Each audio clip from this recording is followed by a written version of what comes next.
I'm going to show you 4 ways to improve your online presence and get a more professional look.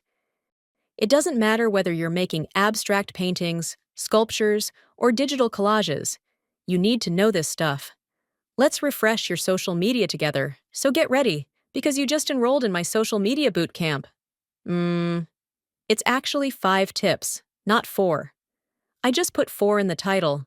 I don't know why I thought 5 tips would be too much, but here we are. So stay until the end. I've got an extra one for you. I'm serious, guys. I'm skipping the fluff today. Let's get straight into it. Stop posting anything until you watch this video. If you're an artist, don't post until you've gone through these steps. I've had the good fortune of being contacted by artists from all over the world. They send me their social media profiles, their YouTube pages, whatever, and ask for advice. Honestly, I'd love to help everyone individually, but I don't have the time. That's why I'm making this video, for all of you, okay? This is your boot camp to get your stuff together, so let's go.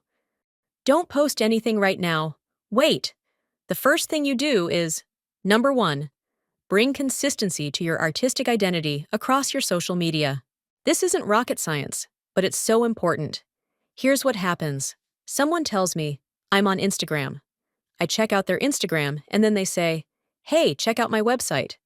I go to their website, and it looks nothing like their Instagram.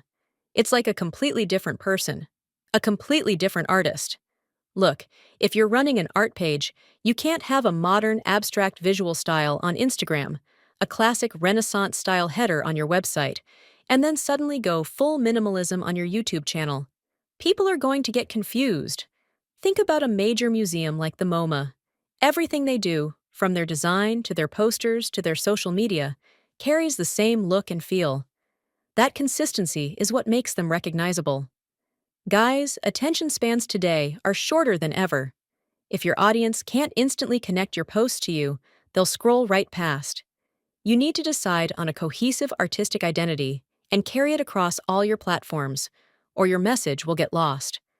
But remember, having a unified presentation doesn't mean you're stuck with one style forever. Your work can and should grow and evolve. The goal is simply to help viewers engage with your art by giving them a consistent visual framework to relate to, even as your style changes. And here comes number 2. Shorten your bios and profiles. This is crucial, especially on social media. People want to know who you are and what you do instantly. No one's sticking around to read 3 long paragraphs about your life story. They see that, and they're out. So here's how you fix it. Get straight to the point with what matters most. Start with the newest and most impressive achievements first. If you've won an art prize or received a residency, that goes right at the top. People don't want to scroll through your entire career history to find out what you're doing now. The most recent and exciting updates are what hook your audience. Leave out the irrelevant stuff.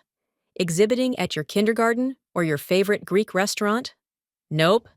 Unless it's directly tied to your art career, it doesn't belong. Same goes for personal details like getting married or buying a dog. Unless it's central to your work, skip it. Here's the thing.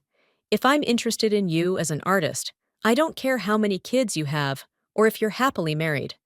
What I do care about is what you're currently working on, where you're exhibiting, and what's inspiring your art. That's what connects me to your work. Here's a system to follow. First, create the shortest version of your bio. Just 2 to 4 sentences. Let ChatGPT help you. Maybe like this. I am a multimedia artist, a painter, a sculptor, and I am interested in merging traditional and digital art forms, or like that. Winner of the Art Prize 2024, known for her large-scale paintings. Artist residency in Cape Town 2024, renowned for his delicate watercolors. Studied at the Academy of Arts in Belgium, recognized for their innovative digital research. Finally, write a slightly longer bio for your website or press releases. Start with your biggest accomplishments. For instance, winner of the Art Prize 2023 and recipient of the residency grant in Delaware, is an internationally recognized artist exploring themes of identity, memory, and space. Her work has been showcased at the Gallery XY, at the Project Space in Manhattan, and the Art Museum in Riga. The golden rule: keep it relevant and start with the latest. Your audience doesn't need every detail. Focus on what highlights you as an artist right now.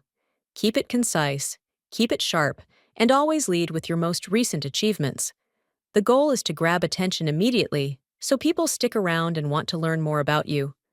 Remember, being brief doesn't mean you're cutting corners. It's about being impactful. Talk about your art, your exhibitions, and your process. That's what people care about. Put your art in the spotlight and let it shine. And here comes tip number 3. Be clear about your role as an artist. And you have to do this before you post anything. Let's break it down. Get clear about who you are and what you want to be. Are you an artist? Do you take yourself and your work seriously as an artist? Or is this just something you want to do as a hobby, purely for fun? Is it your profession, your calling, or simply a way to be creative? The key is not to put unnecessary pressure on yourself. Take a moment to figure out what feels right for you. Once you know, align your social media posts with that mindset. If you're an artist, own it. Say it with confidence. Don't second-guess yourself or apologize for your work. Avoid posting things like, "still working on it," or "it's not perfect." That kind of negativity puts doubt into the minds of others. And honestly, they might see beauty where you see flaws. And here's something important. Don't dismiss the things you made with joy just because they felt easy or fun.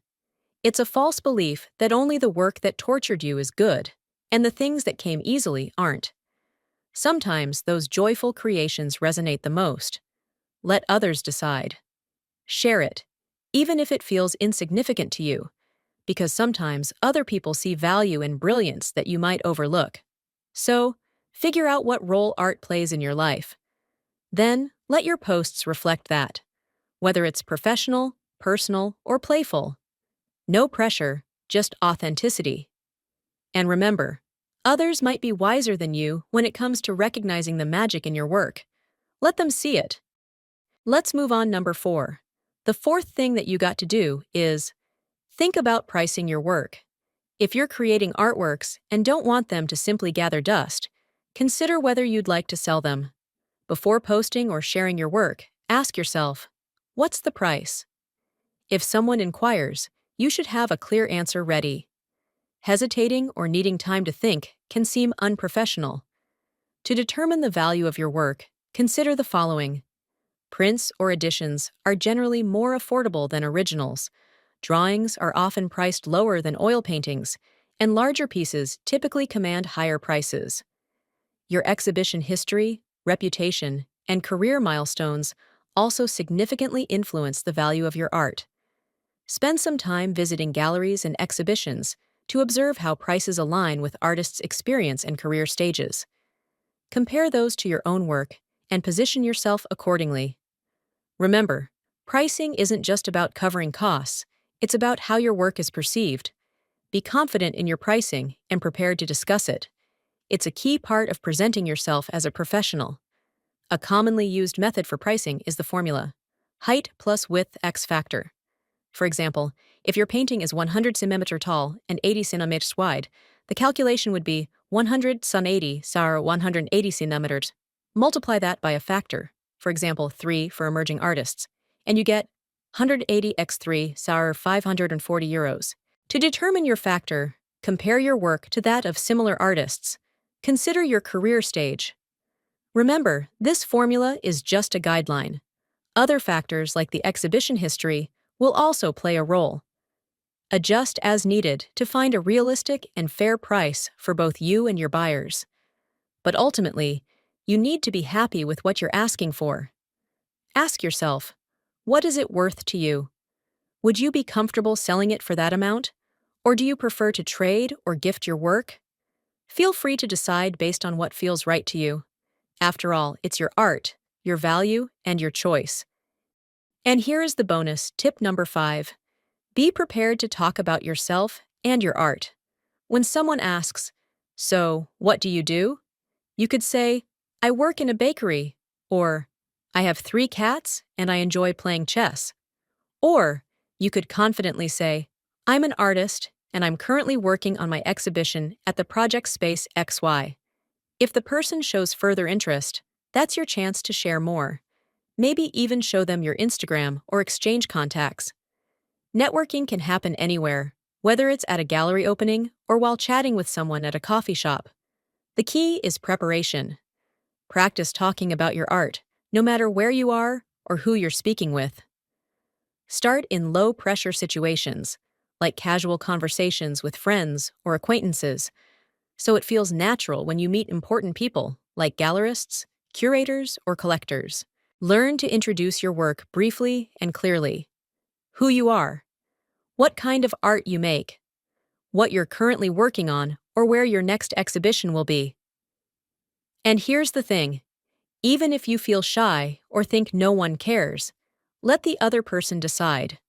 Don't assume you're bothering them or that they won't be interested.